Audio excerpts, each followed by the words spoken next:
And good evening, everybody, and welcome to this, which is our, as Joe mentioned, our latest webinar series on solar development. And it's being sponsored tonight by Cornell with a variety of regional partners, including myself here in Pennsylvania. I'm Tom Murphy. I was formerly with Penn State, including when we started this series a couple of years ago. And I'll be your host and panel moderator this evening. As Joe mentioned, again, this is part of an ongoing series we've done. This is actually the fourth that we've done. Each time we're looking to bring new and updated information into this ongoing discussion dealing with solar and more broadly with renewables. This series tonight and ongoing here in July has four parts. Tonight is going to focus on a particular issue, and that's working effectively with the community, the municipality, and the developer. We're going to have those different points of view and different perspectives embedded in the discussion. And each week from now through the end of July, same day of the week and the same time, we're going to offer the next installment in this series. Next week, we're going to explore environmental topics. That'll be followed by issues of importance to the first responder community. That'll be on the third week. And then ending on July 30th, we'll have a discussion on driving local community benefits from these same projects. The theme tonight is going to cover multiple related issues. And those are going to be that large-scale renewable energy projects of the type that we'll be talking about here tonight present many challenges for municipal officials and planners. Certainly, that's going to be the core group that we have with you here as participants. Also, how to establish good communication and coordination between all the stakeholders in these projects without dividing a community, which is often a major point of concern at the local level. Third, we're going to talk about the value of building an effective framework for bringing all stakeholders into the process.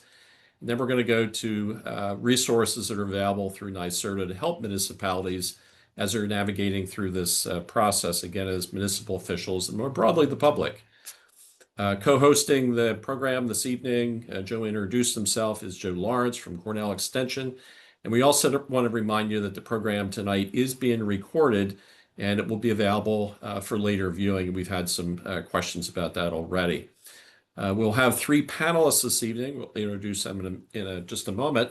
Each of them will present for about 15 minutes to offer their perspectives and their expertise on the topic of working at the community level and to set the stage for our collective panel discussion that we're going to have that's going to follow that.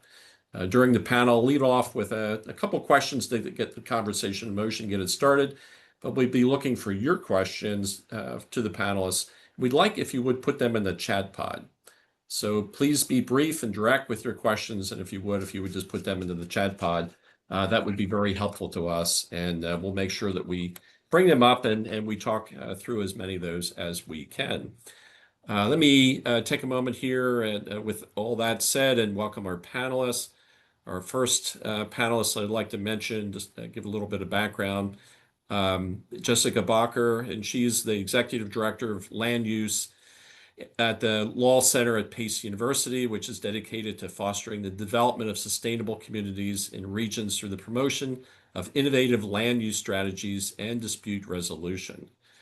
She's also a trainer, lecturer, and project supervisor at the Yale School of Environment, where she manages the school's land use clinic. So Jessica, thank you for joining us tonight. Second panelist will be Neely Kelly. She's a senior manager for stakeholder relations at AES Corporation, one of the solar developers that's operating in New York State and within the region. And she leads the community engagement efforts related to large-scale solar projects across the Northeast U.S. Also mentioned, I made reference several times to New York State. The program tonight is really intended for the Northeast region. So reaching down into Pennsylvania, out into Ohio, certainly through New York and surrounding states. Third is our panelist is Jennifer Manier, and she's the director of the Clean Energy Siting with NYSERDA, where she oversees the team responsible for creating resources and providing support to communities around large-scale renewable energy projects, including solar and storage, again, which is the main theme for this evening. All right, so what we're going to do is we're going to start with our first speaker, and that's going to be Jen. And we'll let her bring up her slides. She's going to work through them. And from that, we'll go to Jessica and then move on to Neely. So Jen? All right. Gonna get sharing here. Full screen mode, hopefully. There we go. So, all right. Well, if you guys can hear me, let me know if you can't at any point. Thanks all for coming tonight. Can't think of a better way to spend an evening other than with you all. I'm just kidding. I actually do enjoy this. So, again, I'm Jen Manier. I'm the director of the Clean Energy Siting Team at NYSERDA. For those of you who might be attending from out of state, NYSERDA is the New York State Energy Research and Development Authority. We do lots of stuff related to clean energy and renewables. We have our hand in it, incentives, grants, technical assistance, all the different technologies, things for your residential home, all of this stuff. So you're just going to be hearing one small snippet, and that's like what my team does, as Tom described, helping local governments prepare for all the renewable energy development coming into their communities. We focus on solar, a bit of dabbling in wind and energy storage. I'm really going to talk be referencing solar today, but I'm always happy to, talk energy storage in the Q&A too. I would typically start out with slides explaining all of the lofty New York State goals and trying to get everyone on board for why we're doing this stuff, but I tend to find that bores people a little bit, so you're welcome. I deleted those 2 slides right before we started, so you don't have to suffer through that. And I just wanted to jump right into some of the benefits associated with these types of projects, because I think it's really important to keep that in mind. I'm not going to go through these in great detail, but like landowners benefit greatly when projects come in and are, getting lease payments for their land. New York State has what we refer to as a host community benefit program, where all of the large scale 25 megawatt and above projects are required to pay a certain amount of money per megawatt into a fund that gets taken directly off residents' utility bills. So that's a wonderful thing. There are host community agreements they're like flexible agreements that local governments can negotiate directly with the developer to get stuff that they want in their community, be it money or a new, town park or something like that. And that's, above and beyond any of the tax revenue that you may get. Which is the 4th bullet there. And then beyond that, a lot of local governments in New York often end up negotiating payments in lieu of taxes, gives them a little bit more flexibility to perhaps go back and forth between the host community agreements and the pilots and put money where they really want it. But in order to get any of those community benefits from these projects, you have to have a project, right? And in order for a project to happen, a lot of things have to fall into place, and there has to be a lot of communication, and a local government needs to be prepared and understand what they're dealing with in order to negotiate those benefits with the developer, right? So that's where my team comes in. And what you see on the screen here are the cover pages of 5 different guidebooks for local governments that we have out there. Yes, they're designed primarily for local governments in New York, but if you're outside New York, I think you'll find that a lot of the content in them translates well to other states too. Even if you're working within slightly different policy frameworks, a lot of the nuts and bolts and technical aspects of these projects are going to be the same. So we have an Inflation Reduction Act guide for local governments, which will be being updated very soon, I might add. And that's if you're interested in developing solar or storage projects on your own as a community. We also have a guide for incorporating clean energy into your comprehensive plans. We have an energy storage guidebook for local governments that includes a model zoning law for storage, among other things surrounding fire safety in particular.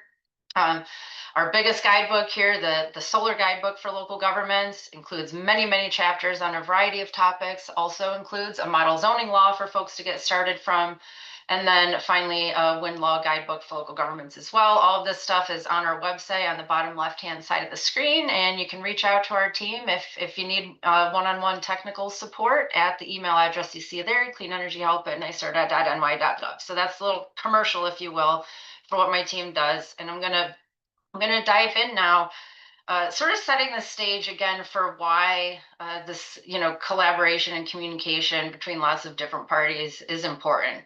In New York, we have 2 different permitting regimes, one at the state level for very large projects, those greater than 25 megawatts, and then anything smaller than that is permitted locally.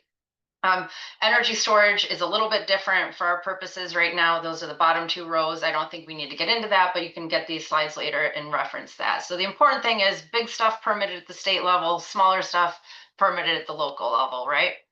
But what's interesting about that, at least in New York, is that even the projects that are permitted at the state level and have to meet those regulations, the default for them is that they also must comply with any applicable local laws and any applicable comprehensive plans by default. And in order for them to comply with them, there has to be a comprehensive plan and a zoning law that exist, right, that deal with solar in order for them to be taken into consideration. So even if the local government's not the entity permitting it, it's still important that they have regulations on the books that can be referenced by the state when they are permitting it.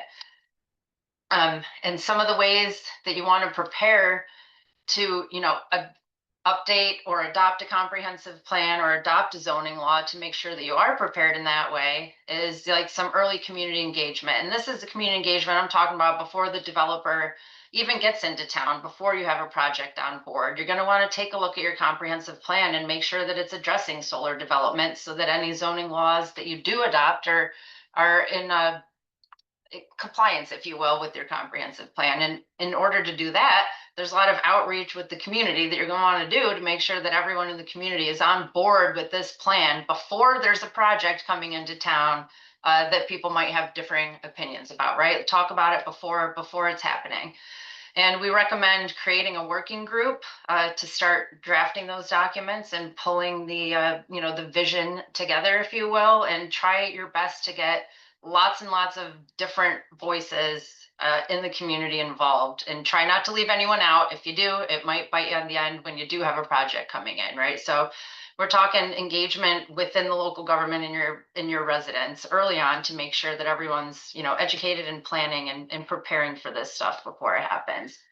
And one of the ways that we can help you do that, I gave you a taste of the guidebooks that are out there. This is just showing the chapters that are in the solar guidebook, just to give you a taste of the different types of topics that are in there to help at least the local government get itself educated enough on the basics to be able to engage with the community and start planning for this stuff. The meat and potatoes of it, I think, our most referenced source, I would say, is probably the Model Solar Energy Local Law, which I highlighted there in red. We are not going to spend time going through every aspect of it. It is very comprehensive. It's many pages long. You can find it on our website. I just wanted to point out one component of it specific to the topic of this session tonight, which is community engagement, right? So for our model law, we have solar projects divided up into different tiers based on sizes. Tier 4, you see at the top of the screen here, that's just the largest projects, like more than 5 megawatts, the stuff that's most likely going to be permitted at the state level, the really big projects that are going to have potentially an impact on your community. We have additional suggested requirements for them in the model law. One of them in the bottom middle here is saying, you might want to require a community engagement plan along with any permit application for those bigger projects in your town, so you know how the developer is going to engage with your community ahead of time, and sort of forcing them to think about it and like forcing them, if you will, to engage with your community. And then beyond that, one of the additional requirements we recommend for those larger tier 4 systems in the bottom left is requiring a pre-application meeting with the reviewing board, so you can get a sense of what the towns have the developer get a sense of what the town's going to be expecting even before an application is submitted. So that's just one small taste of some of the stuff that's in our local law related to community engagement. And I also wanted to point out that engagement around these topics is not just limited to, maybe NYSERDA, the state entity, providing funding and technical assistance, not just the developer building the project and not just the community, but there's larger efforts that one can get involved in as well at different levels to address some of the issues that might come up in communities and help address them and educate folks. So this is one example of something that we're doing in New York. We put together an agricultural technical working group, affectionately known as the ATWIG, to start addressing some of the issues we saw popping up around people being concerned with solar projects being sited on farmland, essentially. It's a collaboration of both local governments, regional entities, state agencies, industry representatives, NGOs and academia, farmers, and ag land advocates like the New York Farm Bureau, American Farmland Trust, and then we get, we pull in experts such as Pace Law, for example. Jessica helps out with this to facilitate and help make things happen. So some of the things that come out of that are like we put out a report about growing agrivoltaics in New York State. Is it feasible? How are we going to do it?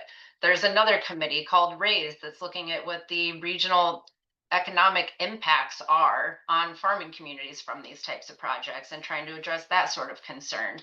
Another one at the bottom here is a scorecard which NYSERDA uses before it awards contracts to large solar projects, looking at how they're going to minimize their impact on farmland. And there's also some great stuff in there where they can get points for community collaboration, sort of going above and beyond. And Jessica from PACE is going to go into that in a little bit more detail, but just sort of giving you a taste of the types of things that can come out of good, diverse collaboration. And if that wasn't all perhaps a little bit dry, I just wanted to remind everyone that engagement can be fun also. The pictures you see on the screen here are snapshots from just a couple weeks ago where we got together a bunch of local officials from multiple different towns in a region, put them in a room for like 3 days and started educating everyone, bringing in different types of speakers, having the different community leaders learn from one another. And we took them on site visits, right, to demystify these projects. This is what it actually looks like. On the left-hand picture, the guy on the far right, that's the farmer whose land is being leased and is continuing to hay around in between and under the solar panels, and then his cute dog in the foreground there. And then we took another site visit to a community solar project that had a paired energy storage system with it. And I just think it's really important, if you can in your community, to try to get people out to some projects that already exist in other nearby communities so they can see what they're actually talking about when you're planning for stuff in the future. The overwhelming reaction, for example, the energy storage facility was like, this is kind of boring. It's just sitting there not doing anything, which in my opinion is the best reaction we can get for something like that. So I'll end on a cheesy note. We are all, walking this road toward clean energy development together. So let's keep the conversations flowing at all levels in between everyone. And I'll stop there. I think. All right, Jen, thank you. Again, we'd like to just remind everybody that any questions that you're thinking about after you hear each one of the speakers, please go in the chat pod and place them there. Jessica Bacher is going to go next. Jessica, if you want to, well, there's your slides. Jump right in. Great. Thank you so much. And thank you, Jen. It sets up really well what I'm going to just dig in a little bit deeper on a couple of the things that Jen mentioned and kind of guide you to the specifics. So if you're sitting there saying, how do we engage with the public? What are the best practices? What exactly do we do? I want to show you where you can find that resource and sort of what is the, kind of goal that you should be aiming towards. So you heard about the Land Use Law Center. The field trip pictures that Jen was just showing is from the Land Use Leadership Alliance training program. And I want to start with this because the first thing I always say to local governments when they say, how do we do a better job planning, zoning, working with our public? We think about what tools are out there and we know that it's a lot and it's overwhelming. And so this program is really designed to be an intensive leadership training program to bring together not just the land use tools, but the consensus decision-making tools as well. So you learn about the process of engaging with your community and not just about zoning laws and comprehensive planning. So it's a really great opportunity to learn more, and we're deploying those around the state with NYSERDA and Jen, so great opportunity to get involved there.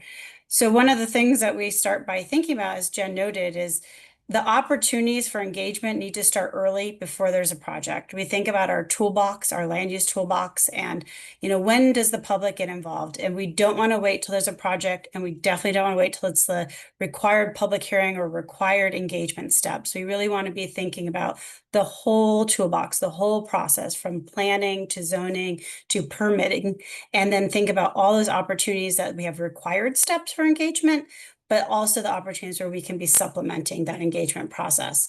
So, from community to community, when we train and we talk to local governments, there is no one size fits all. There's 1,500 jurisdictions in New York. There's 40,000 across the country. Similarities, but a lot of differences too. So knowing your community, working with your community is a unique process in every community. How you communicate with them, how you reach them is different. Your system is different. And so it's just really important to kind of have people involved that know about the community. So Jen noted that the comprehensive plan is a really great opportunity for engagement. It's really the opportunity for the public input to be kind of organized, comprehensive, not around a project. So really get a sense. And one of the things I heard from a community that had just gone through a large scale project review is we really didn't know where our community stood. And so a very small vocal minority group actually controlled the conversation for a lot of the process. And it was very hard to kind of get a consensus about how the community felt. What they immediately did after the project was permitted was they went back and did a comprehensive plan, and they put a lot of time into the engagement process around their comprehensive plan. So as Jen noted, there is the clean energy guide for doing comprehensive plans. And most importantly, there's a whole appendix included in that plan that goes through step by step some best practices, examples from other communities on how to engage with your public. You don't need $200,000. There's lots of ways that you can engage with the public without a lot of money, and really kind of, connect with them using poster boards and pop-ups and other ways that you can really kind of connect with less funds and less time. But again, that appendix is there. So if you dig into that guide and you're interested in engagement, I encourage you to go there. I also note that in the model law, when you go through the steps say, update your comp plan, involve your community. Zoning is also a time. So if you haven't done the planning, you might need to pause here, go back to those tools, right, through that zoning process and make sure you've engaged with the public as well. So as I noted, those resources have a lot of these best practices. I said pop-ups and poster boards. You can see those images here on the screen. It can be a lot of fun. I know a lot of people are scared of engaging with the public, especially on contentious issues. But again, if you do it early, you go to where the community is, it really is the best way to do it. So imagine these types of signs. So I noted also, really quickly, we don't want to wait till the legally required public hearing stage on a project or the legally required stage on, approving anything, if we're talking about kind of an ORES or large scale approval. So we want to supplement the process. That's just the very bare minimum. And the reason that's the case is the environment, the setup here, you see this image, right? That does not conducive to conversation, input. We want to be kind of around tables, having people feel that they can express how they feel about something, right?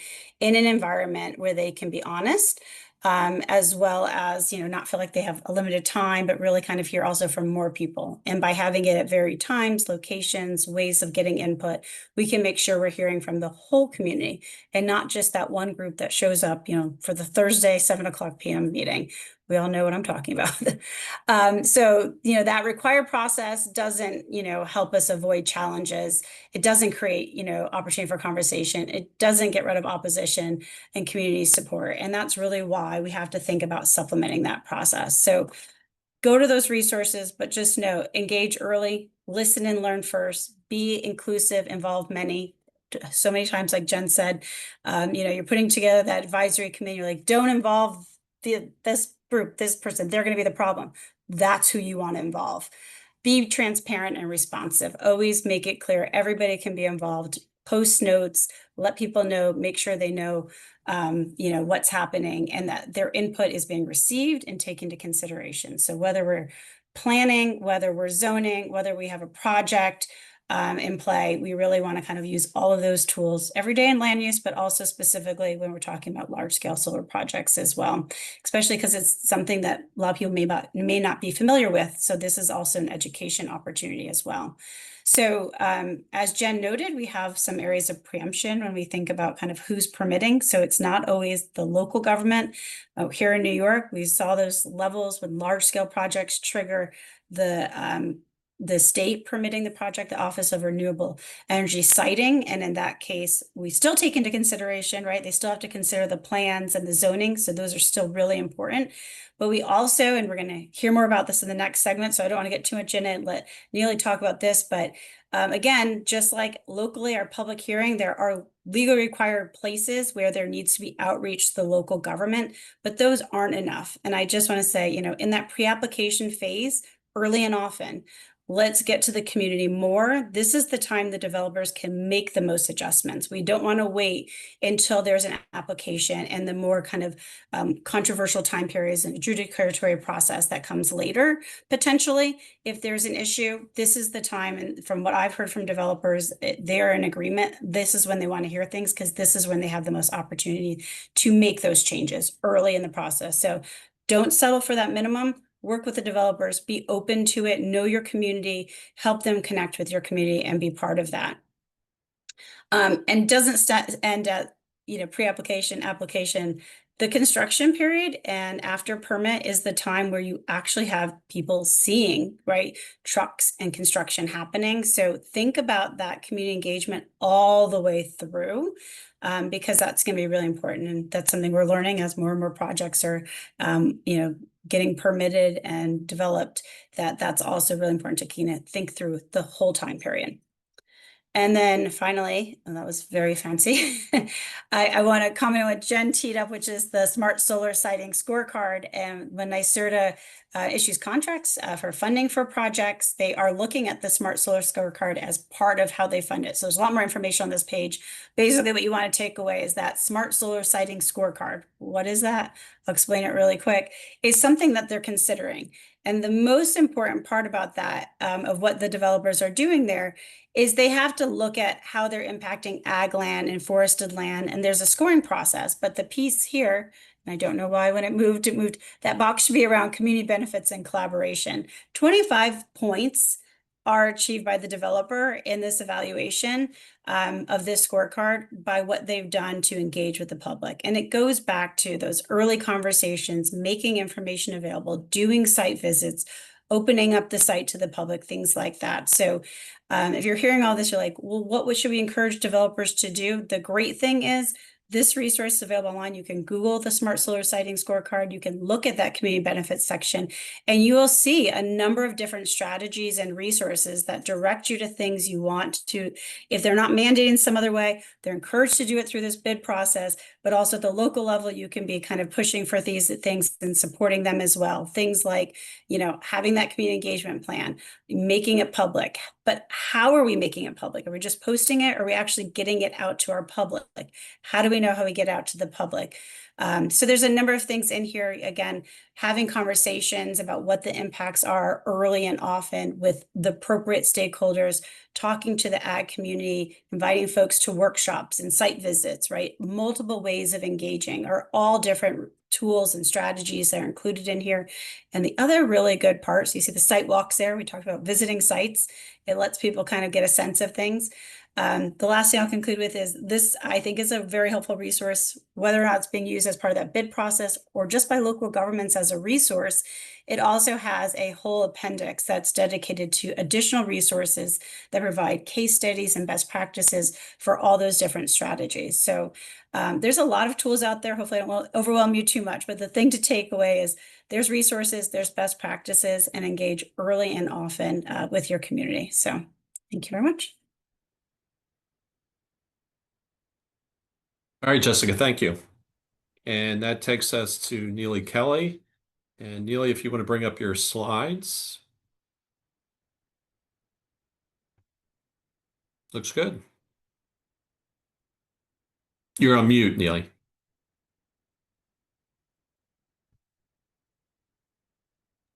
Okay. Now You're you good. can hear me? Okay, great. Yep. Good evening, everyone, and thank you so much for taking the time to join this webinar this evening. My name is Neely Kelly. I'm the Senior Manager for Stakeholder Relations in New York and the Northeast for AES. I am based in Rochester, New York. So just a quick overview. You've heard a lot from Jen and from Jessica about the policies and the best practices and all the resources that are out there for utility scale solar siting and community engagement. I'm just sharing the developer perspective this evening. So my presentation outline is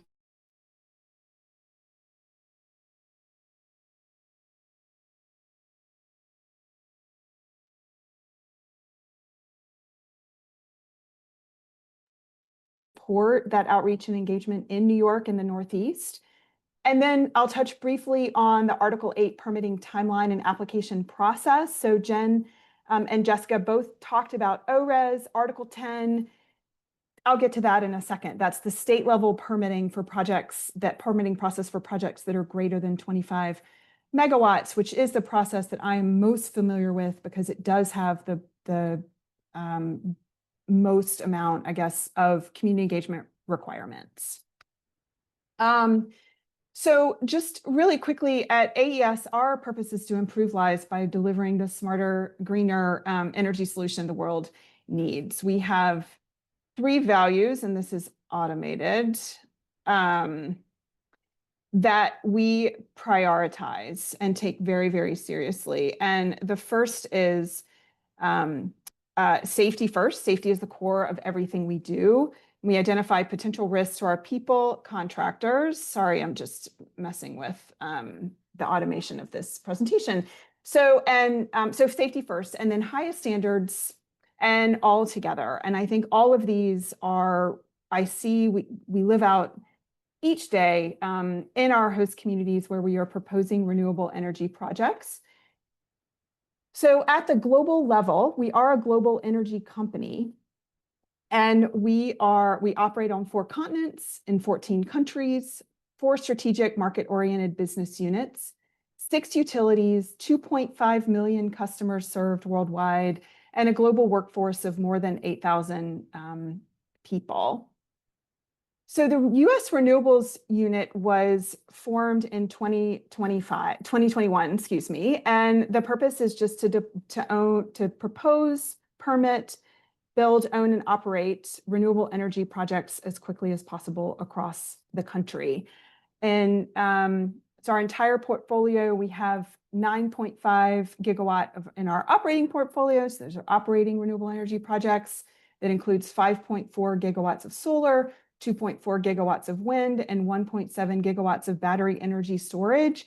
And it's pretty safe to say that you cannot propose, build, own and operate this amount of renewable energy projects if you do not prioritize and take stakeholder engagement and outreach very seriously, and invest the resources necessary to engage host communities early enough, often enough, to get the projects approved and built. And we have 53 gigawatts of projects in development proposed across the country, and more than 1,400 people in the U.S. renewables workforce. So this is a slide, and I know the print is really small. If anyone would like to have a copy of this, we can certainly send it out with the resources that are sent out after the webinar. This is a snapshot of our portfolio, both operating and in development in New York. It's quite sizable, and so we have more than 2 gigawatts of projects in development, more than 800 gigawatts in operation. That includes 600 megawatts of wind, operating wind, more than 100 people in our New York workforce, 3 offices that are represented by the purple stars, one down in New York City, an operations office in Western New York and Wyoming County, and one in Northern New York in Clinton County. So this is the team. Again, stakeholder engagement, what Jen and Jessica have covered in their presentations, it really does require a tremendous amount of human resources. And AES, again, is a company that prioritizes stakeholder engagement and outreach, invests in their people to do that work and do that work well. So myself, I'm based in Rochester, Matthew Gibbs, who's based outside New York City, Dawit Kiflamariam, who's also in New York City, and Dadane Contreras, who is based in Albany. So I think also at AES, it's really important that we understand or are close to the communities where we are proposing these renewable energy projects. So I think about our work on the development side in three main buckets, and Jen and Jessica talked about this in their presentations. And this is what it looks like on the ground, on the developer side. So the first is proactive outreach and accessibility. We monitor our project emails. So projects that are greater than 25 megawatts are permitted at the state level through ORES. That process is now called Article 8. It was once called Article 10. And a requirement is that each project have a project email, and we monitor those Monday through Friday. We have a state phone line, and we really strive to be as responsive as possible. This phone number is on all our information sheets, our web pages, our project pages. And when someone calls a message, we try to get back to them within 24 hours. Community meetings and open houses. So I make a distinction between these two things. The community meetings, what Jessica and Jen referred to as the permit required community meetings that often happen a couple of months before the permit application is submitted. So this is a permit required community meeting. Open houses are extra, and we are 100% open to open houses, attending open houses, organizing open houses outside of that permitting requirement. We coordinate the logistics for the public hearings.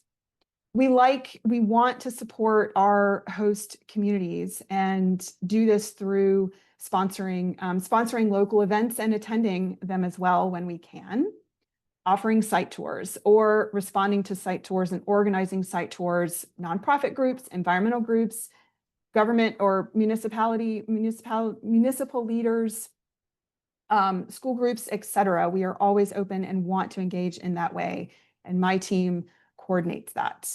We also support and maintain the relationships with local organizations. Chambers of Commerce, Future Farmers of America are among some of the organizations we support locally and are members of locally. Communications, huge function for this communication and outreach with our host communities. Developing the materials, informational sheets, handouts, display boards, and presentations. Managing our project web pages. Again, for those ORES or Article 8 permitted projects, a project web page is a requirement, and they're managing and updating those as the project advances is a core part of our job. And then local media engagement in collaboration with our AES communications team at the local, regional, and state level. And then finally, our social impact program, which is our corporate philanthropy program, and we support local high impact initiatives. And this is where we really rely on the knowledge and the expertise of host municipal leaders and elected leaders to tell us what are the institutions, the organizations, the initiatives in their host community that matter to them that could use funding, extra funding. So these are the goals of our social impact program align with the United Nations Sustainable Development Goals and the American Clean Power's Energy Transition for All pledge. So I wanted to touch on, without getting too into the weeds, about the Article 8 process. So this, again, is administered or run by the Office of Renewable Energy Siting, or ORES, at the state level. It was Article 10, then it became Section 94C, and last year, I believe, it became Article 8. And so these are for projects. This state level permitting process is unique to New York, and it is for projects that are greater than 25 megawatts. I won't go into details of this fairly in-depth process and timeline, but the box circled in red is the pre-application process. And that is where, as Jen and Jessica talked about, the early engagement is so critical. And then all of that is, we take all the input and insights from the stakeholders the host municipal leaders, and incorporate that into our permit application. And then finally, so just to give you a sense of the complexity and the work that goes into a utility scale solar project, it's incredibly involved. And I think one thing that is often really difficult for people who aren't doing this day in, day out, as I am and my colleagues are, is understanding how much work goes into it. Behind the scenes, we can't always communicate every day about every step of the process that we're doing. We absolutely do our best, but these are the 25 exhibits that we have to prepare as part of the permit application, as the permit application for Article 8. And I just will draw your attention to the two exhibits, Exhibit 2 and Exhibit 24, that are where we compile all the information about the work we have done in the community for community outreach and engagement. And I saw the question in the chat about do we automatically, like, do they have to obey the local laws and ordinances?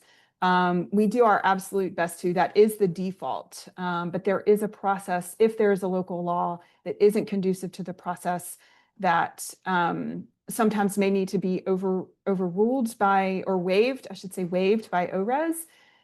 We really do our best to minimize the requests for local law waivers. And I think with that, I am all done. Thank you for your attention. And Tom, I'll turn it back to you. All right, Neely, thank you. And thank you, Jen and Jessica as well. I appreciate everybody's commentary here. Again, this was intended to give you a feel for what the speakers are bringing to the table in terms of their expertise and certainly the perspectives. Lots of thoughts that I think have been surfaced here, and hopefully that'll generate some additional commentary and additional questions that might come from you as the audience. So again, thank you to the speakers.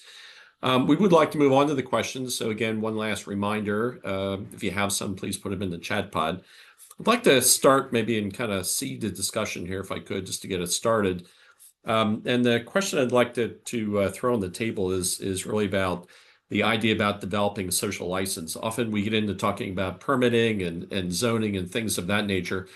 But quite frankly, a lot of projects struggle potentially in that area of social license, or the permit, so to speak, that's given by a community to establish one of these projects. I think you just saw from Neely the long list of different components that she has to go through, or ORES has to go through when you think about this in New York. Pennsylvania, we see very similar type of endeavors in terms of the conversation at the municipal level. But again, throwing this out to our speakers here that would like to comment on it, I'm curious what you're thinking about social license and how we can bring people together, the different stakeholders together within a community, and build that social license around these projects. And not just initially, but how to maintain that over the life of the project, which could go on for decades worth of time. Neil, you want to start maybe? Oh, I'm still off mute. Yes, I'd be happy to. So I think one thing that is critically important early in the process, when developers start engaging with landowners, they start engaging with adjacent neighbors and the town board or the town supervisor, is establishing trust. And so establishing trust through everything that we do is a really important part. Setting that foundation, and also asking for input. So most of us don't live and work in these host communities, but asking for those local leaders for their input. Who are the stakeholders? What are the community organizations, events, and initiatives that are important to this community, and how can we support those early? And so I think, and then establishing local or regional offices when it makes sense. And just establishing a physical presence. We're often asked to come in and speak at a town board meeting. When towns ask developers to do something like that, it's really a best practice to say, yes, we will be there. And then again, we also come into the communities with an owner-operator mindset.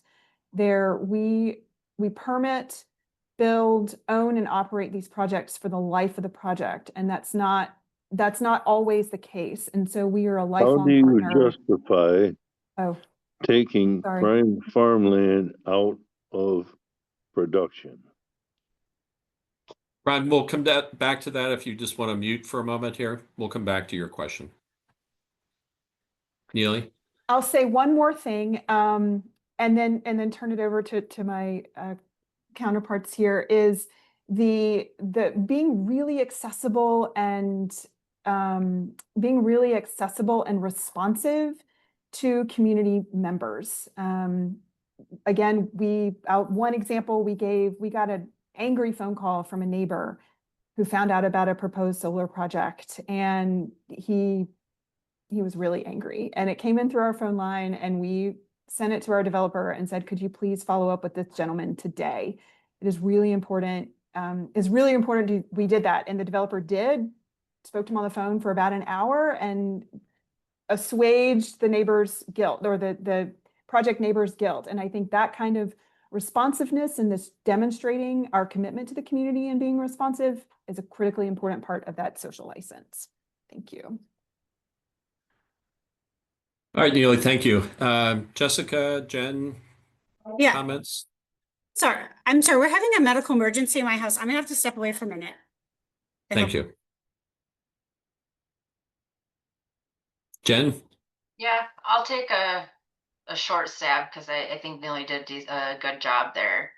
And I'm gonna come at it from how I come at it, right? The education component of it. I think in order for a community to even think about getting that social license in place for the developer, it's important for them to educate themselves a little bit first so that you can have like intelligent conversations about the project and know what kind of questions to ask, and also just to sort of like know what your rights are, if you will, as a community. What are the types of benefits that you can ask the developer for? What are the like tax mechanisms and negotiation strings that you can pull to make sure that if a project is going to happen, that you're going to get the most benefit out of it that you can for your community?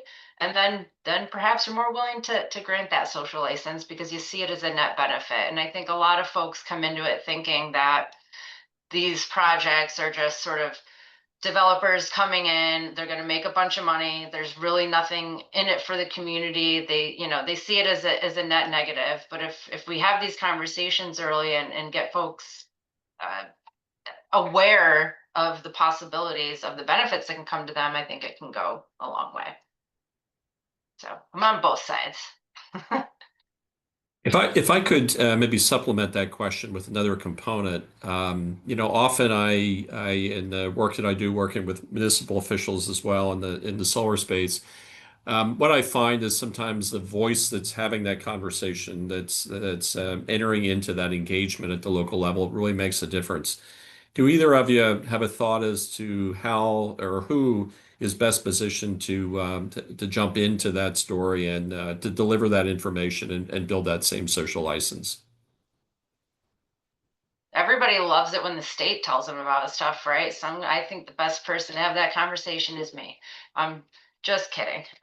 We do our best to work with local partners as well. For example, Cornell Cooperative Extension, NYSERDA does have some contractors like through them that work with local governments, not just on the type of work I'm talking about, but all things sort of clean energy across the state and other local organizations,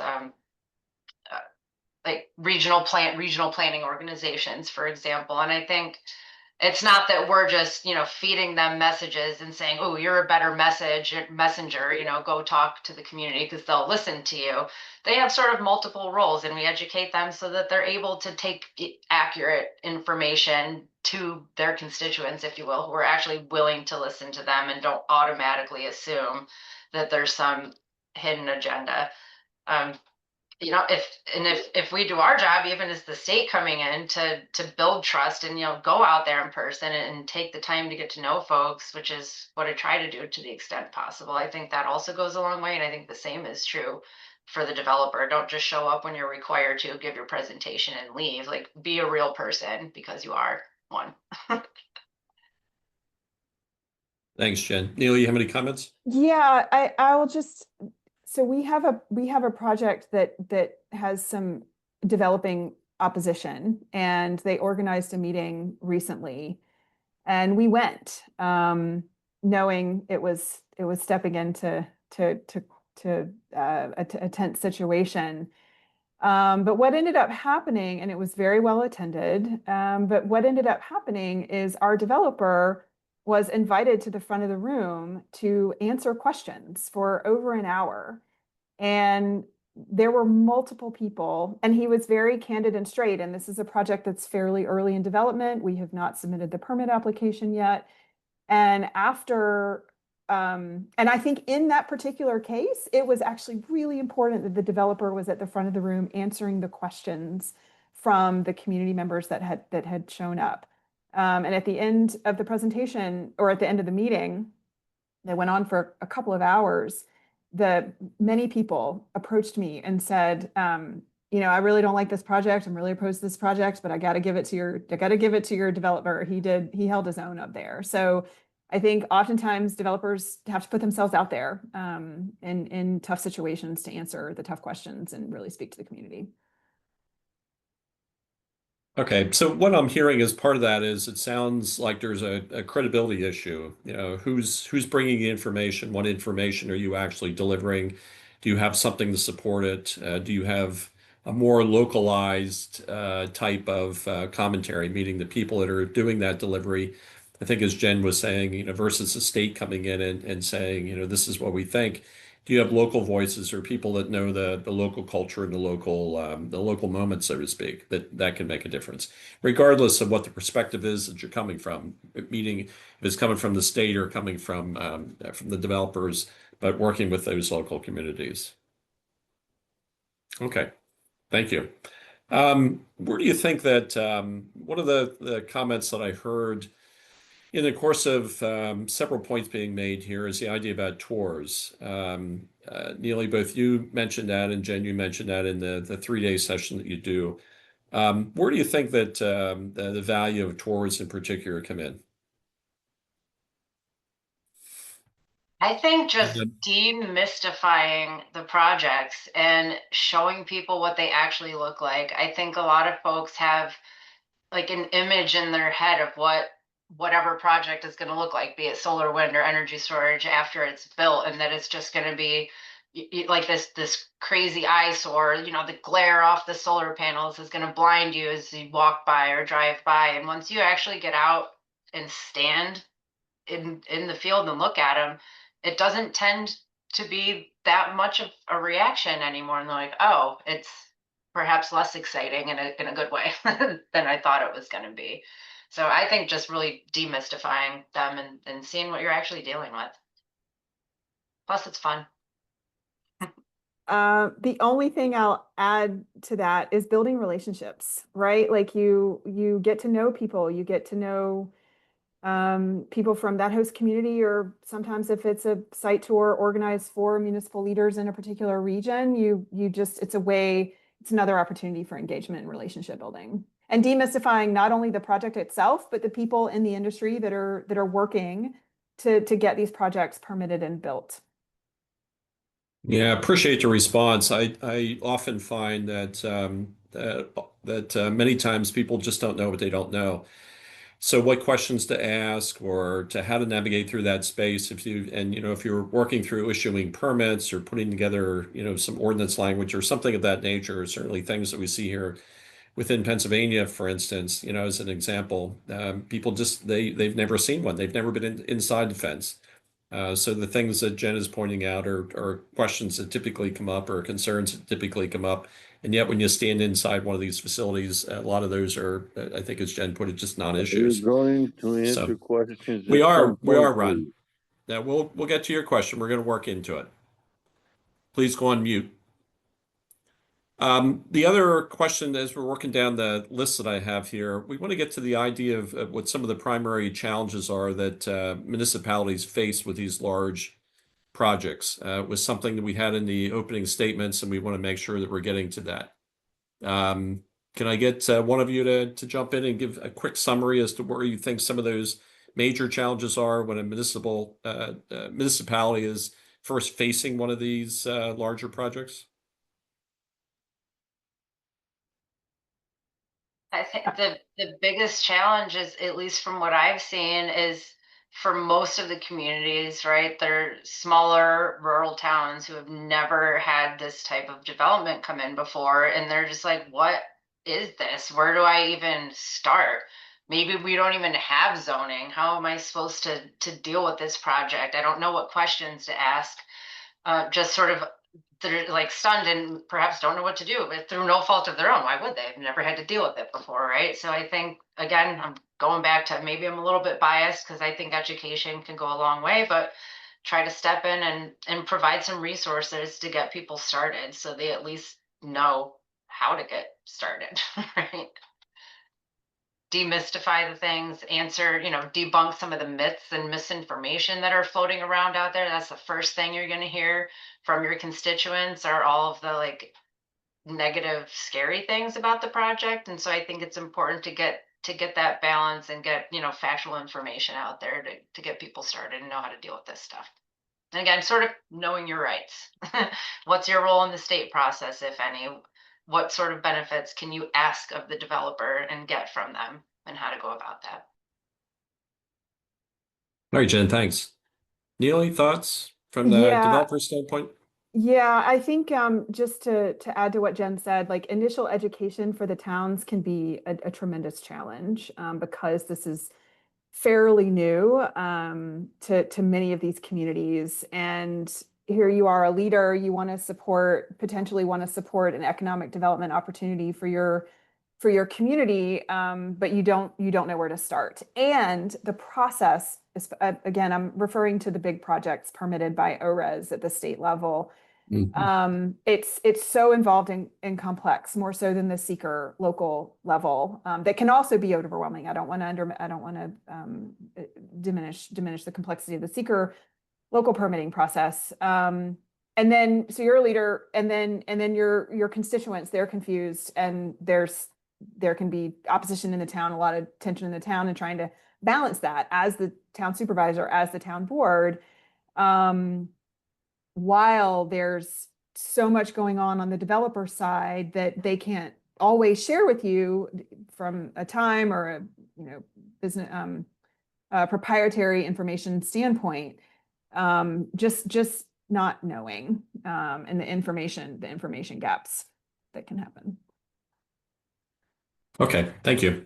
One of the notations that I made as we were going through the presentations, Jen, I'm going to come back to you, and it was about the ATWIG. It's a unique program. I don't know that there's a program like that in certainly in all states across the U.S., but it's a unique program. It seems like it has a lot of attributes to it. In trying to sort out some of the agricultural conflict type questions that come up, can I ask you specifically, since you're most familiar with it, from a ag land issue standpoint, could you cite some success stories that have occurred that way, and how that group has navigated through that space when you think about the state as a whole? For the group specifically, I think some of the success stories coming out of it are maybe not necessarily project specific things, but the guidance and the education that's come out of it, and showing people what's possible to do with, for example, agrivoltaics, right? And I think, Ron's been sort of trying to bring this up. How do you justify taking ag land out of production, I think was the question. And I think the fact of the matter is, with the amount of large scale renewables that we need to build to power our future, some of it's going to end up being on ag land, because it's easy for projects to build there. It's flat, it's open, what have you. If you look at the statistics, even if we do build all the solar we're intending to build, it's a very, very, very small, 2%. lower single digits fraction of all of the ag land in the state. However, even that small fraction that's impacted is important, and that's sort of what the ATWIG is addressed with, like tackling that issue, trying to have the least impact on it possible. And one of the ways they suggest doing that is promoting agrivoltaics. And so one of the first things I showed in that slide after the ATWIG slide was a report called Growing Agrivoltaics in New York State. If you're not familiar with that term, it's the co-location of agriculture and solar on the same plot of land, be it grazing sheep under and around the panels, haying under and around the panels. Like in the one photo I showed toward the end of my presentation, we have one farmer who is still farming on and getting lease revenue for his projects. And we want to do more of that. And that's sort of one of the things the ATWIG is tasked with. And another is, and there's only some preliminary stuff that's come out of this so far, but the RAISE committee, the Regional Agronomic Impact of Solar Energy, as it pertains to ag land, folks are concerned about like the ripple effects on the ag economy. And so that's one thing that that group is studying. And again, in collaboration with farmers and farming organizations and all sorts of stuff like that. And in many ways, we look at that topic as perhaps not taking it necessarily out of production.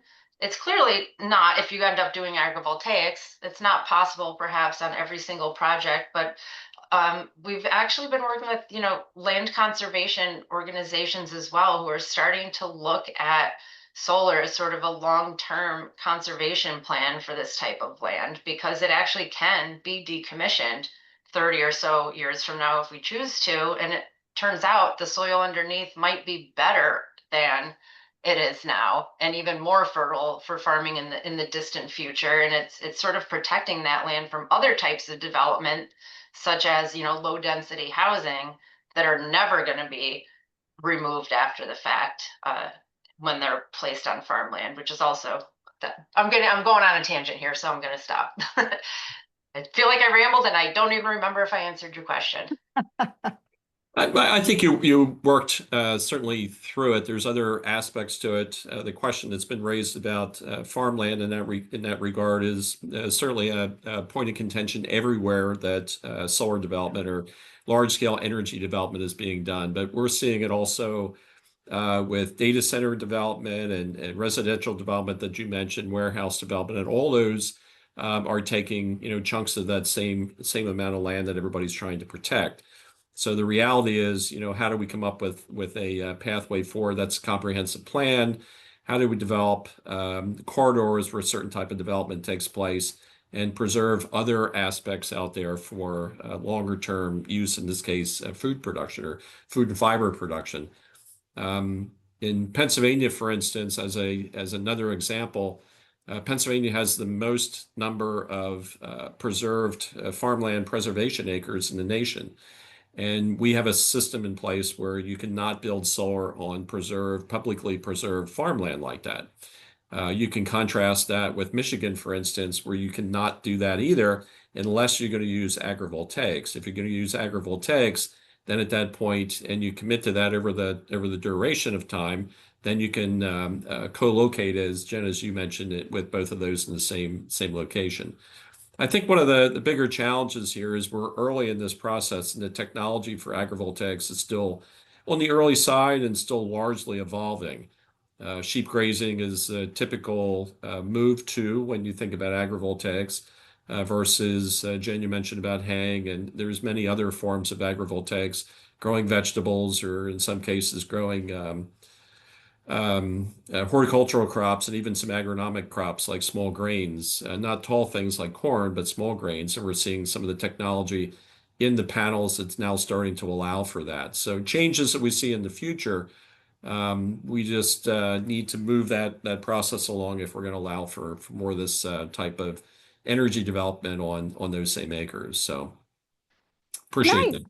Can I add jump in here and Yep, go just ahead. add a couple things? So there is a professor at SUNY Albany who's done land use analysis on, again, if we build out the max amount of solar in New York, and I think this applies in much of the United States, and I think the mix would be about 65% of our electricity generation would come from solar in New York. 2%, it would take up 2% or less of the land. From the developer perspective, one of the highest costs of building and developing a project is interconnection. And so we have to look at land that is close enough to interconnection connecting to the grid, the electric grid, that makes the project economically viable. And so these communities where they are close to the grid, the perception is that it's taking over ag land, but they have a disproportionate amount of solar development because, you know, wide open land that is close enough to the grid to make the interconnection economically viable. And there's a lot of pressure. Pressure the right word? Incentives, I should say. Incentives and pressure from the government in New York. Again, I can't speak to much outside of New York, from ORES, from NYSERDA, to really develop co-use plans so that even though we mostly lease our land from willing farmers, there are incentives, the NYSERDA scorecard, part of the ORES permitting process, to have a co-use plan. And much of that right now is sheep grazing, because that is, it's the most well-known, I should say. And I just wanted to mention 2 projects for people who are interested in the work happening and the research that is happening around agrivoltaics and dual use. Jack's Solar Garden, which is out in Colorado, pretty phenomenal facility of dual use research in agrivoltaics and action. And then AES owns a dual use project in eastern Massachusetts called Grafton Solar, where we are piloting grazing beef cattle on one part of a community solar project, and then growing row crops on the other with the landowner there, the farmer. So I'll stop there, but yeah, there's a lot to be really encouraged about when it comes to agrivoltaic development. Thanks, Neely, and thanks, A Jen. whole session on this one. Talk for hours. We could. And, you know, I'm going to switch topics here in just a moment, but I'd like to make one more comment myself here, again, trying to do a compare and contrast with Pennsylvania. One of the components that I find in many municipal ordinances dealing with solar in Pennsylvania is trying to protect Class 1, Class 2, and Class 3 USDA classifications on ag soils, and putting a limit as to how much of that soil could potentially transition into something like solar. And what I find is often within the same zoning ordinance, there are not limitations on other types of development in the same sort of fashion. So it's interesting to see that we're trying to protect in the solar space, again, not a bad thing, but we're not doing the same level of protection for some of those others. I think that, Jen, that goes to maybe some of the comments that you were making about comprehensive planning, trying to get a bigger plan, more robust plan that's considering all those different types of land uses, solar being certainly being one of them. I want to touch on a different topic here, if we could, certainly in the range of things that we advertised that we were going to talk about here tonight. But Neely, I think I'm going to start with you, if I could. How do you identify and work with these different community groups and different stakeholders, again, to try to create that very diverse and very broad array of voices that you're trying to bring into the discussion? How do you find them? How do you work with them? How do you facilitate that type of conversation? Thank you. You're welcome. So stakeholder mapping is an incredible part of the early outreach and engagement sort of research we do on the developer side. We just look at the community. It's fairly simple to do with the web, with the internet. We also look at the comprehensive plans and review the comprehensive plans. Who are the players? Who are the groups? Who are the key stakeholders in any given community? And we also really rely on the knowledge and expertise, the community knowledge and expertise of the town leaders, of the town supervisors, and the landowners. So sort of gathering up all the names and information, contact information of key players in the community as part of our stakeholder mapping process. So those are individuals and also institutions, libraries, first responders, fire departments, nonprofits, community foundations. We really try to develop a comprehensive list of these stakeholders. Okay, thank you. Jen, I'm sure that game plan is likely nested in some of the printed material that you send out and that you make available. Do you want to make any comments about how to put together those, how to find those voices and work with those wide array of voices as well?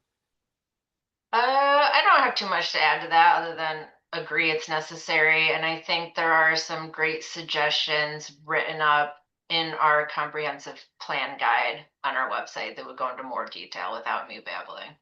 If Jessica was able to still be on with us, I think she would be the perfect one to go into detail because she helped us write that guidebook, but it exists and it's there and it's going to be better than anything I can say right now.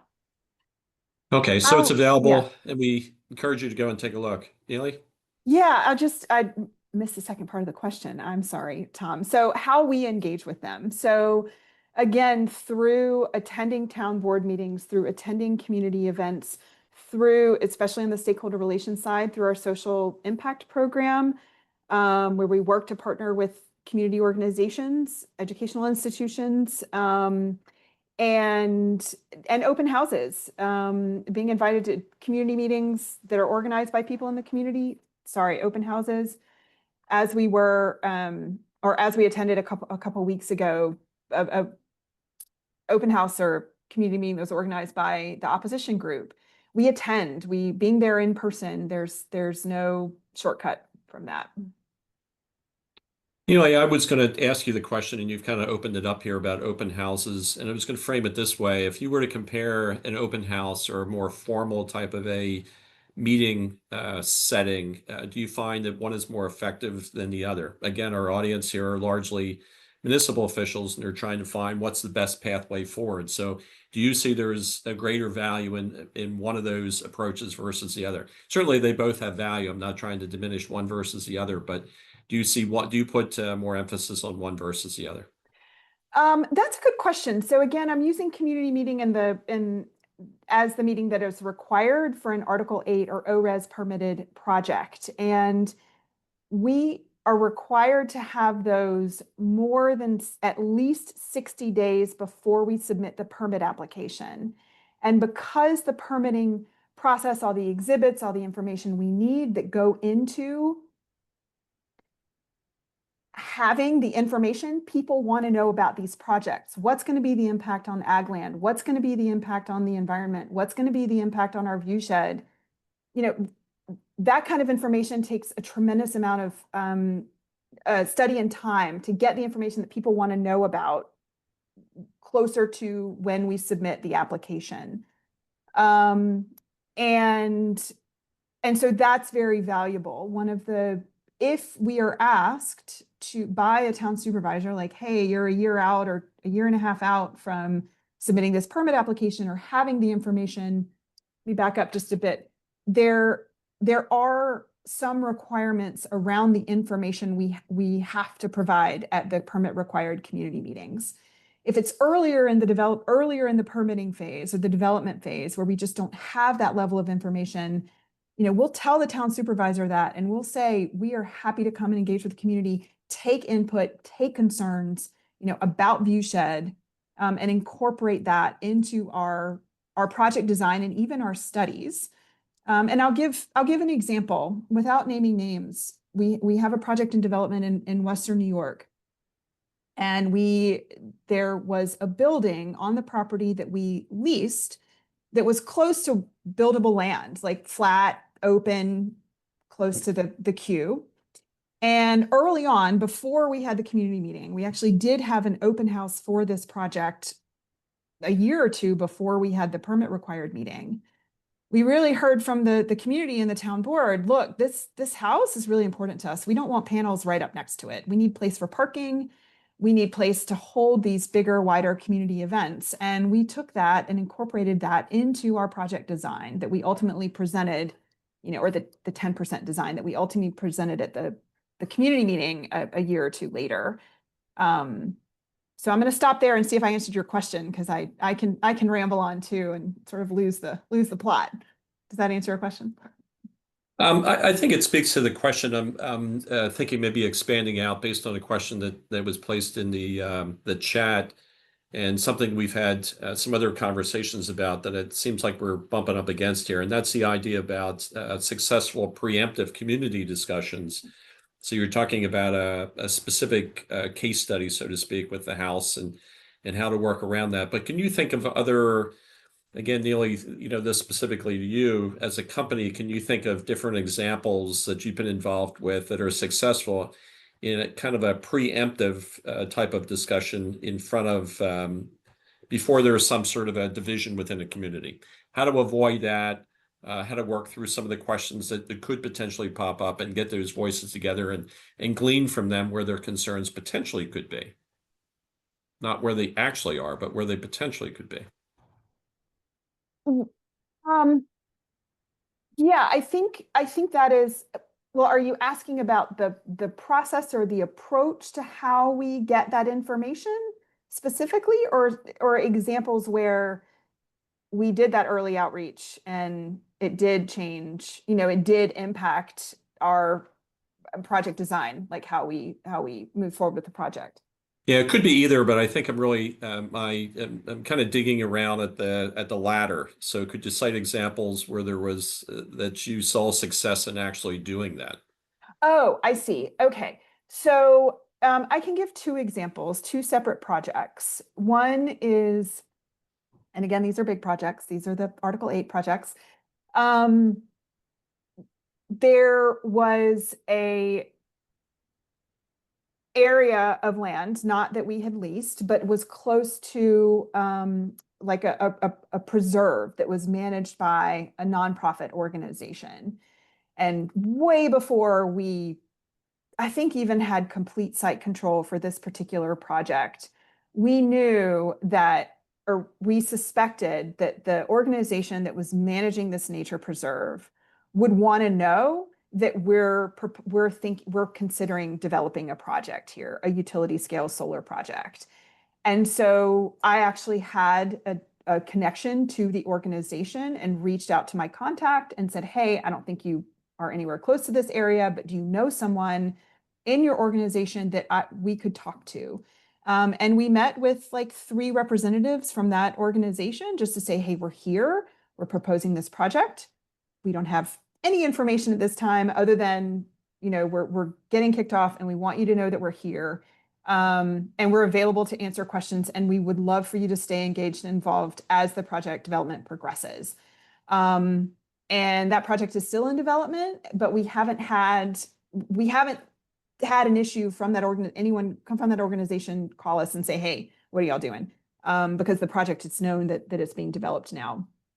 Another project is we worked with the local land trust early in the project, again, before we had full site control even. And when I say, for those who may not know, when I say site control, like the land we need to build the project, we worked with this land trust and said, what are the things that concern you that we need to keep an eye on as we move this process through the development? And again, like that land trust told us they engaged in good faith. I think that is a super key component, is really coming to the table in good faith when from all parties. And we have largely experienced that. So this other project with the land trust, we've incorporated their feedback and input into our project design and how we develop moving forward. Okay, all important. Very. Appreciate them. Jen, do you have any comments as well, or does that cover the base? Just looking back on the question that was in the chat as some examples of how to get folks involved early, right? I want to channel my inner Jessica again, because she's not able to be with us. And I know that she would encourage you to get creative on how you reach the biggest variety of people in the community. I'm thinking of one example she shared with me recently, which was getting the local like hockey community involved. They have like some hockey team, right, with all the kids and the parents, and they use that network to like get the information out and getting them caring about stuff. So not just like putting it on the town's website or on the town's billboard, hey, we want people to get involved, getting creative, like go through the local sports organizations or setting up tables at the farmers market and going to like where people already are and some of those organic networks and distribution networks that already exist in the community to try to reach as many folks as possible, and not just like sticking a notice on a bulletin board and hoping the right people show up. Thank you. One of the things that I will also make a notation of, and I see it showed up in the chat. Thanks, Joe, for putting it in there about the up and coming sessions. The last session we're going to do on July 30th, we have several speakers that are going to comment in the same space as well. Again, how to build that sense of community, or how to glean those community voices that would like to be involved in that discussion, and making sure that we're reaching out as widely as possible. So appreciate the comments that we're hearing tonight, all very important, and would encourage you to come back, well, to all 4 of the sessions that we're going to do, of course, the 3 that are going to follow this. But if you're interested in that particular topic in some more depth, come prepared to listen and ask some questions, and maybe think through your questions and post them in the chat pod that particular night, and build that particular one out. Last, I know we're going to run out of time here real soon. Not seeing a lot of new questions show up in the chat. One other one I'd like to throw out here to the panel is, how do you find it's best to coordinate? You've had a lot of different experiences. One, Jen, you coming from the state, Neil, you coming from a company's perspective. How do you find it works best to coordinate that communication with the municipal officials? Either between yourselves or directly from you and the entity that you represent with the municipality that's actually working with one of these large projects, or having one of these large projects considered within their community. How do you feel that works best? How do you coordinate that effort?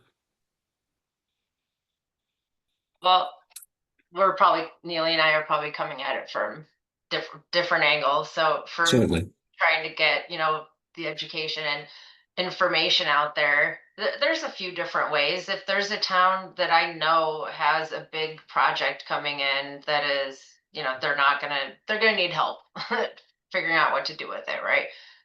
I will call them. Again, a lot of these are smaller rural towns, and they're not opening emails from Jen at NYSERDA, but someone's answering the phone, and they'll talk to you and get in the car and drive out there and have face-to-face conversations, is I found to be impactful, not just for building trust, if you will, but just that there's something about being in person that conveys the information differently. And as far as our more proactive, earlier outreach, I guess, there's too many communities in the state. I can't be calling up every single one of them and saying, hey, do you have a comp plan and a zoning law in place? So I found it very impactful to work through county planning government, the planning arm of the county government, and they already sort of have the contacts, and they can help us organize like larger group sessions to get everyone together and try to get the word out, and then follow up with towns individually one-on-one if they need more assistance. But working through the existing channels that are already there at a big enough level so that it's impactful, but not too big that we're trying to throw it out in the entire state all at once. Yeah, Neely, before you jump in, Jen, we run a similar program. Again, some of the work that I do here in Pennsylvania, we have 2,600 plus townships, second-class townships in the state of Pennsylvania, but we have 67 counties and 67 county planning directors. So in a similar sort of fashion, we find it's easiest and most direct to go to the planning directors, as you suggested, and then they will herd together or bring together and help to organize sessions that we would do. We do a 3-hour deep dive, and then if individual townships want to go much further, then we do that with individual townships. And we find that's often the case, but starting, as you're suggesting, at the county level. So again, for those townships and municipalities that are listening into the presentation here tonight, you might want to consider that as a pathway, and working with your county director and putting together groups of people like that. Neil, I want to give you a chance before we're finished here to make a comment. Yeah, I think the point Jen made about emails not always being the most effective form of communication is incredibly important. And so phone calls Yeah, just picking up the phone. And sometimes supervisors, especially early in the development project, are a little more reluctant to meet one-on-one with developers just because of the potential perception of, oh, they're making this deal behind closed doors.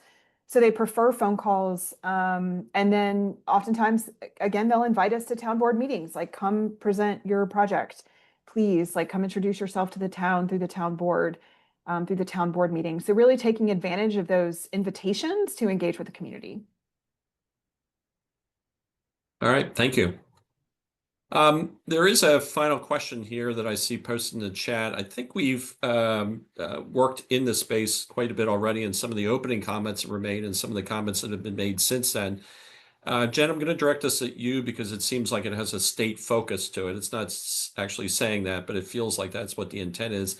I'm sure you've read through the comment already, but or the question already.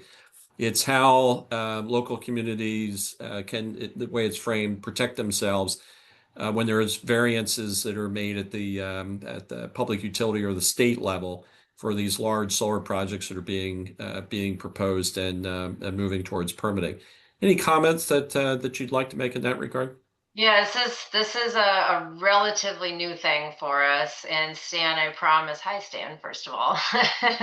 We've met before plenty of times.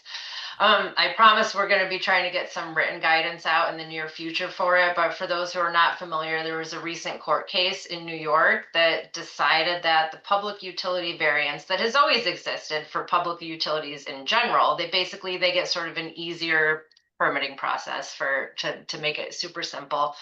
A solar project came into a town, attempted to get the public utility variance. Town said, no, you're not a public utility. It goes up the courts. More recently, the court said, solar is a public utility. You have to treat it as such if they asked for this public utility variance. So, towns are understandably worried now. Do we need to change our zoning laws? And I'm not a lawyer. I don't have very specific guidance to tell you exactly what to do, other than if you put together a well thought out, reasonable, well considered zoning law that takes into account where projects might actually get built. So, near your utility infrastructure, maybe not the best place to ban solar, right? So thinking about this and putting together a really well considered solar zoning law, I think that probably reduces the chances that a developer would need to ask for a public utility variance in the first place.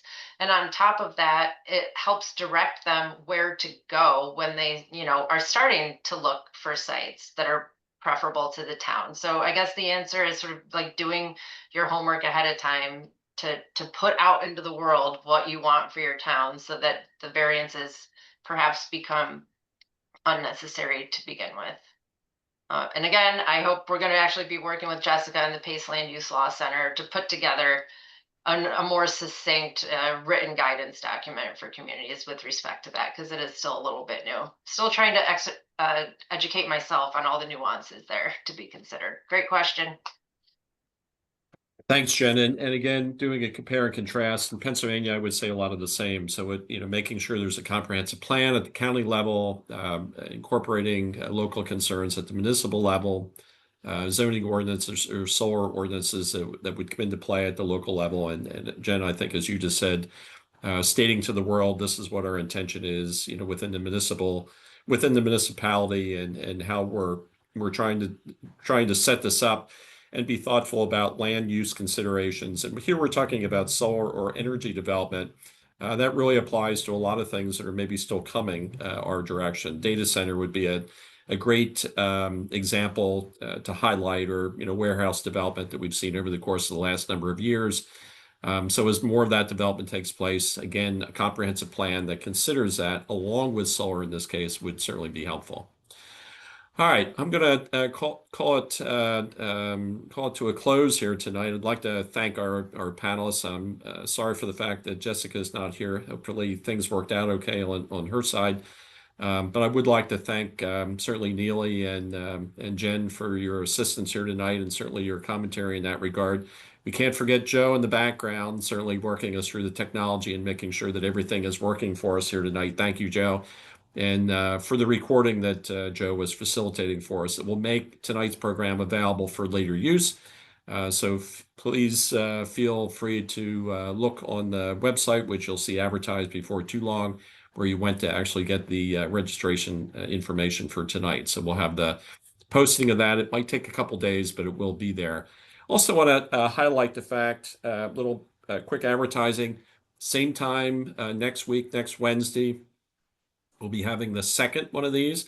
It'll be dealing with some of the environmental issues connected to large-scale solar development. So we've had a number of those questions even show up here tonight. As Joe mentioned, a couple of the issues, I saw postings on the side there in the chat. A couple of the issues that we were talking about tonight will be also working in some of those spaces as we go forward over the next couple of sessions. So thank you for your attendance tonight. Thank you again to our speakers. Thank you to Joe and Cornell for hosting. And we look forward to coming in touch with you all next week. See you then. Thank you. And just a quick, I saw a question come in. So it'll take a little time to get the videos processed and everything, but once they are, we'll be posting them. I believe the Tompkins County Cornell Cooperative Extension website will be initially hosting them, and we can send out an email to anyone that was registered for the program as a with follow-up resources. Yeah, I also, just a note, I received a direct message requesting a copy of my presentation, which I'm happy to share. I'll just need an email address, or I can share it with you, Joe or Tom, to send to the individual as well. So I can send that to you right after this we hop off. That'd be great. Thanks. And keep in mind, everybody, they are embedded in the recording, so it is already there. But for the individual distribution, I think the comment that Neely made is fine. All right, everybody, have a good night. And again, join us next week, same time, same station, as they say. Thank you. Being a great moderator. Thank you. Thank you, Tom. Thank you, Jen. You bet. Mm.